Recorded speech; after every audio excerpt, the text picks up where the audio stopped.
Hello and welcome to this week's edition of Newsgram.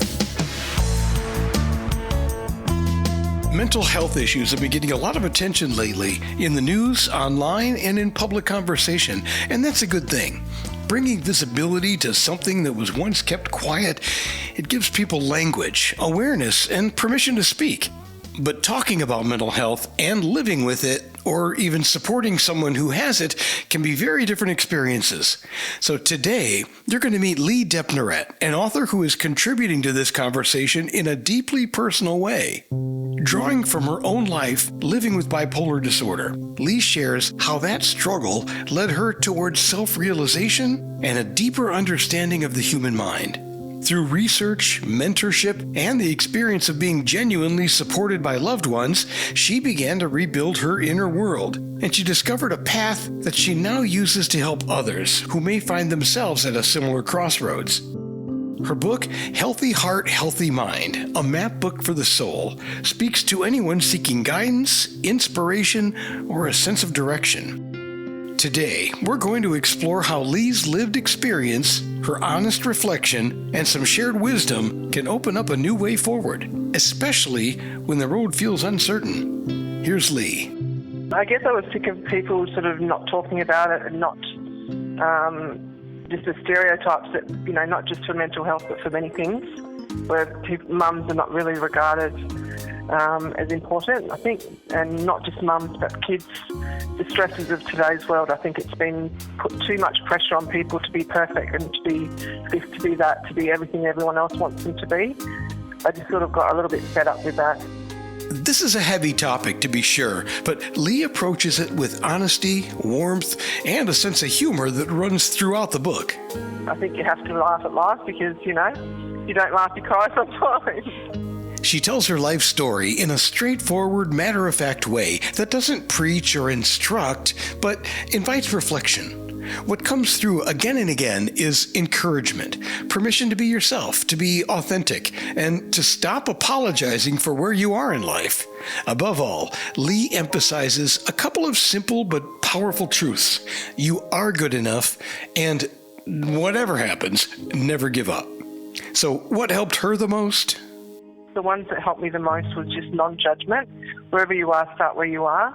Just focus on growth, not I have to have that degree, I have to be that person, I have to be that friend, I have to be that mum, I have to be that whatever. Just really being yourself and just getting back true to yourself, true to your core. That's what really helped me the most. Wherever you're going through, whatever hardships you're going through, there's always someone going through something harder. So don't beat yourself up on it, She says for years she tried to meet the expectations placed on her surrounding motherhood, success, and being everything everyone else needed her to be. Over time, it became harder and harder to keep up appearances. The strain built up quietly until it finally became something impossible to ignore. So I ended up putting those pressures on myself and then ended up, in a psychiatric ward, which then stopped me for 3 months. I couldn't go outside, I couldn't do anything. And then from there it became a vicious cycle of going back in and out of wards for like 7 years or so. And then medications and things like that. I just had enough and I thought, someone needs to talk about this because it's not getting dealt with enough. Just from the books I've read and things like that helped me, I just wanted to share that knowledge with others.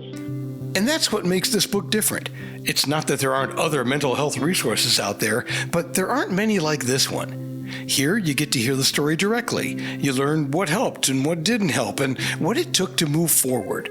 And then you're free to make your own choices, armed with honesty, her lived experience, and the reminder that you don't have to figure it all out at once. Yeah, I was very happy that it was written. I wasn't sure what sort of reaction it would have. I just felt I had a story to tell. I just felt that, it needed to be spoken about. Definitely. For other ones not to go through what I went through. That's where the subtitle comes in, a map book for the soul. Lee describes what she created as a kind of a guide, not a straight line, but a way to orient yourself when you feel stuck or disconnected or unsure which direction to take next. A reminder that even in the hardest moments, movement is still possible. There's always a pivotal moment. You might think you're right at the end of, like your tether or whatever, and you're thinking, oh God, everything's crap, things are heading south fast. You might just meet someone that day that might just turn you around. So don't ever give up on that day if that's how you're feeling. Just sort of ride that wave and, things will turn around when it's time for you. Never give up. At the heart of Lee's message is momentum, staying open to inspiration, continuing to move toward what matters to you, and choosing a life that reflects who you are rather than who you're expected to be. I just hope they take courage and they take hope and they take guidance that they're who they are supposed to be. Just be you, be who you're supposed to be. You're exactly where you're meant to be in the right space and time. That's what I would hope people would take away from this. Let's be honest, this is a difficult time that we're living in, and it's hard to imagine paying too much attention to our mental health. Stories like this one remind us that support, understanding, and hope can come from a lot of different places. Healthy Heart, Healthy Mind, a map book for the soul. It's another resource. It's one grounded in lived experience, and I hope it's one that you find meaningful. The book is available now wherever you like to buy books online. You can also learn more about Lee and her work on her website, liveloveshine.wixsite.com/liveloveshine. I know that's kind of long, but we've included a direct link for you in the show's notes. And that will do it for this edition of Newsgram from webtalkradio.com. I'm Sam Humans. Thanks for listening.